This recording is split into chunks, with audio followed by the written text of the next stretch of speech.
Student, welcome to amazing channel education. পোন প্ৰথমে মই তোমালোকক মোৰ চেনেললৈ স্বাগতম জনাইছো। আজি মই ক্লাস 9 ৰ বহুপদৰ চেপ্টাৰ নম্বৰ 2 অকমান আলোচনা কৰিম। সোৱা, প্ৰথমে আমি অকমান বহুপদৰ বিষয়ে শিকিলো। বহুপদনো কাক বোলে? সোৱা, সাপোজ 3x লৈছো, 3x স্কয়াৰ লৈছো। সোৱা, এই 3x কি বুলি কব? চলক বুলি কব। আৰু এই x স্কয়াৰৰ ওপৰতটো কি বুলি কব? মাত্ৰা বা ঘাত বা সূচক বুলি কব। তো সোৱা, x স্কয়াৰ লগৰটোক কি বুলি কব? হহক বুলি কব। এই দুয়োটা মিলি এটা কি হব? সোৱা, আৰু এই গোটেইখিনি কি বুলি কব? পদ বুলি কব। সোৱা, আমি কেইটামান বীজগণিত ৰাশি লৈ লওঁ। সোৱা, x plus 1 2x plus 3x square plus 2x plus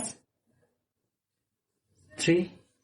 সোৱা, চলকৰ ওপৰত কি সংখ্যা আছে? ইয়াত 1 আছে, ইয়াত কি আছে? ইয়াতো 1 আছে, ইয়াতো 2 আছে।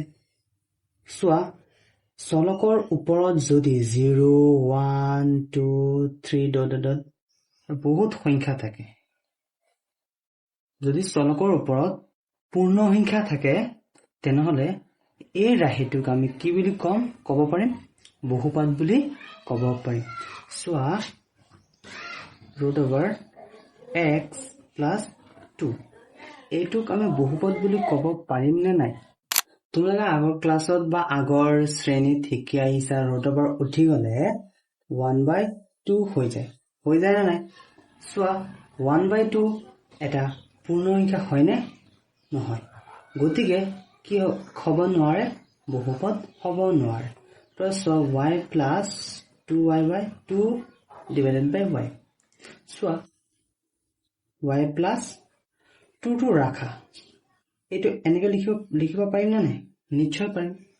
সোৱা, y plus 2, y টো তলত আছে, ওপৰত গুচি গলে কি হব? এইটো হব নে নাই? হব। সোৱা, y ৰ পাৱাৰ, y ৰ মাত্ৰা যদি 1 হয়, যদি y ৰ মাত্ৰা, যিকোনো চলকৰ মাত্ৰা যদি পূৰ্ণ সংখ্যা হয়, তেনেহলে আমি বহুপদ বুলি কব পাৰিম। এতিয়া সোৱা, তোমালোকে আমি বহুপদক পদ অনুসৰি আমি বহুপদক 3টা ভাগত ভাগ কৰিব পাৰি। সোৱা, এক পদ কোনবিলাক? সোৱা, 2x square, 2x, 5x square, এইবোৰ দল আৰু বহুত আছে। দ্বিপদ কোনবিলাক? সোৱা, x plus 1 2x plus 5 x square plus 2x আৰু বহুত আছে। 3 নম্বৰ আহিব ত্ৰিপদ সোৱা, কোনবিলাক? x square 2x plus 1 2x square plus 3x plus 1 আৰু গোটেইখিনি। আৰু এটা সোৱা, ঘাত বা মাত্ৰা অনুসৰি আমি বহুপদক 3টা ভাগত ভাগ কৰিব পাৰো। আকৌ এবাৰ কৈ দিয়া আছো, আমি ঘাত অনুসৰি বহুপদক 3টা ভাগত ভাগ কৰিব পাৰো। এক ঘাত বা এইটোক ৰৈখিক বুলি কোৱা হয়। কোনবিলাক হব? x plus 1, ইয়াত এক আছে, 2x x plus 2, এক এটা আছে নাই? এইবিলাকক কব এইবিলাকক কব এক ঘাত বা ৰৈখিক। সোৱা, দ্বিঘাত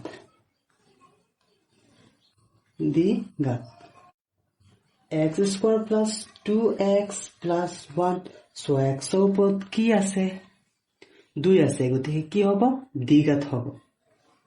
3x square plus 2x plus 7 এইটো দ্বিঘাত।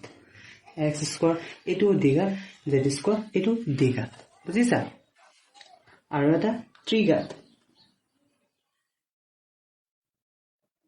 চোৱা r কিউব ত্ৰিঘাত x কিউব ত্ৰিঘাত x cube plus 3x plus 1 এইটো ত্ৰিঘাত বুজিছা আহা কৰো তোমালোকে এইখিনি বুজিছা এতিয়া চোৱা আমি অনুশীলনলৈ আহো প্ৰশ্নটো চোৱাচোন এবাৰ তলৰ কোন কেইটা ৰাহি এটা চলকযুক্ত বহুপদ আৰু কোন কেইটা নহয় তোমাৰ উত্তৰৰ যুক্তি দিয়া চোৱা মই কি কৈছিলো বহুপদ হবলৈ হলে চলকৰ ওপৰত পূৰ্ণ সংখ্যা থাকিব লাগিব এক নম্বৰটো চোৱাচোন 4x square minus 3x plus 7 ইয়াত চলকৰ ওপৰত পূৰ্ণ সংখ্যা আছে নে আছে নিশ্চয় আছে 2 আৰু কেইটা চলক আছে ইয়াত x x ইয়াত কি দুটা হ'ব না এটা হ'ব চোৱা x x যতে থাকক x x এ হ'ব গতিকে কেইটা চলকযুক্ত বহুপদ হ'ব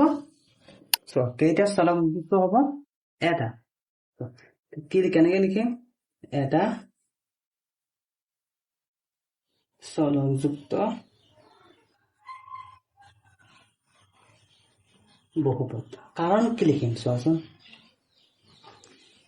তোমাৰ উত্তৰ যুক্তি দিয়া কাৰণ কি লিখিম কাৰণ চলকৰ ওপৰত পূৰ্ণ সংখ্যা আছে বুজি পাইছা এতিয়া চোৱা সেকেন্ড নম্বৰটো কি আছে y স্কয়াৰ প্লাস √2 চোৱাচোন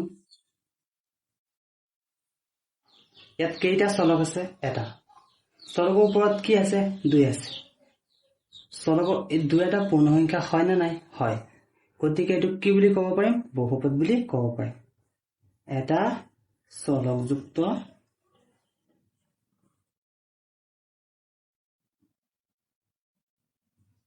বহুপদ কাৰণ কিয় কাৰণ চলকৰ ওপৰত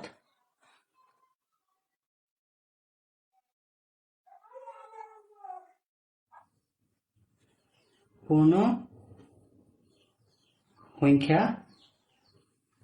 আছে বুজিছা এতিয়া চোৱাচোন 3 নম্বৰটো 3√t plus t√2 এটো কেনেকৈ লিখিম চোৱা ইয়াত চাবা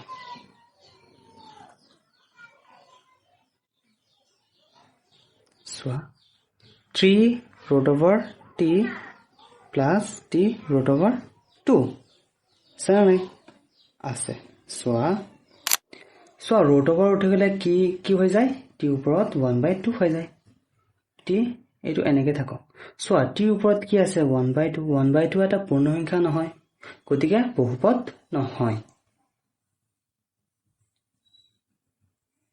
বহুপদ চোৱা বহুপদ নহয় কাৰণ কি হ'ব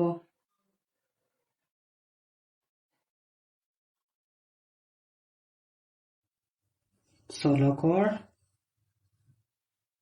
ওপৰত পূৰ্ণ সংখ্যা নহয় বুজিলা চোৱা 3 নম্বৰ প্ৰশ্নটো 4 নম্বৰটো হ'ব কি আছে 4 নম্বৰটো y plus 2/y চোৱা y টো ৰাখা তো y টো ওপৰত উঠিলে কি হ'ব -1 হৈ যায় চোৱা -1 টো এটা পূৰ্ণ সংখ্যা হয় নে নহয় গতিকে কি হ'ব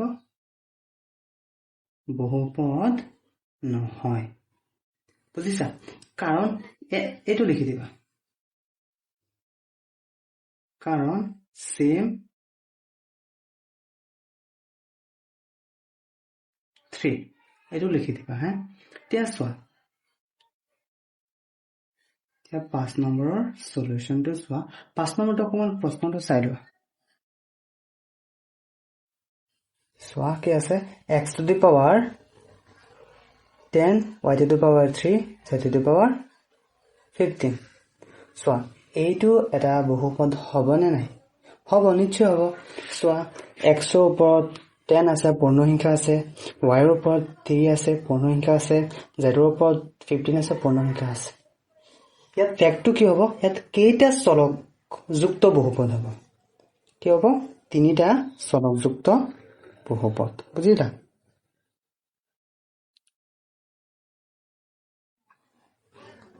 তিনিটা চলক যুক্ত বহুপদ কাৰণ কি লিখিবা কাৰণ প্ৰতিটো চলকৰ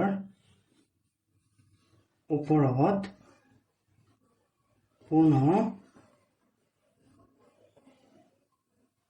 সংখ্যা আছে বুজিলা এতিয়া 2 নম্বৰ প্ৰশ্নটো চোৱা প্ৰশ্নটো কি কৈছে চোৱাচোন তলৰ প্ৰতিটোৰে x স্কয়াৰৰ সহগ লিখা 1 নম্বৰটো কি হ'ব কোৱাচোন 1 নম্বৰটো হ'ব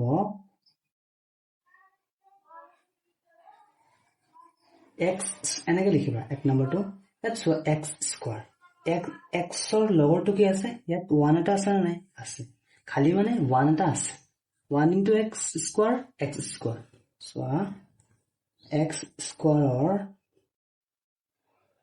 সহগ প্লাস 1 হ'ব দ্বিতীয় প্ৰশ্নটো চোৱা 2 minus x square plus x cube ইয়াত x স্কয়াৰ হওক কি হ'ব মাইনাস হ'ব কিয় সো ইফালে কি আছে মাইনাস আছে x স্কয়াৰৰ হওক -1 হ'ব বুজিলা আৰু চোৱা 3 নম্বৰটো কি হ'ব ইয়াত চোৱাচোন 3 নম্বৰটো π/2 x স্কয়াৰ প্লাস x ইয়াত x স্কয়াৰ হওক কি হ'ব মই কি কৈছিলো x স্কয়াৰ লগৰটো x স্কয়াৰ লগত কি আছে π/2 গতিকে x স্কয়াৰৰ হওক π/2 হ'ব বুজিলা চোৱা 4 নম্বৰটো চোৱা x স্কয়াৰৰ হওক কেত কি হ'ব কাৰণ x স্কয়াৰে নাই গতিকে কি হ'ব 0 হ'ব বুজিলা x স্কয়াৰৰ হওক 0 হ'ব এইখিনিতে ভিডিওটো সমাপ্ত কৰিলো আশা কৰো ভিডিওটো ভালে লাগিছে তোমালোকক যদি ভাল লাগিছে তেনেহলে চেনেলটো সাবস্ক্ৰাইব কৰি দিবা কমেন্ট কৰি দিবা আৰু শেয়াৰ কৰি দিবা কমেন্ট কৰি দিবা যদি অকমান কিবা ডাউট আছে কমেন্টত সুধিব পাৰা মই ৰিপ্লাই দিবলৈ চেষ্টা কৰিম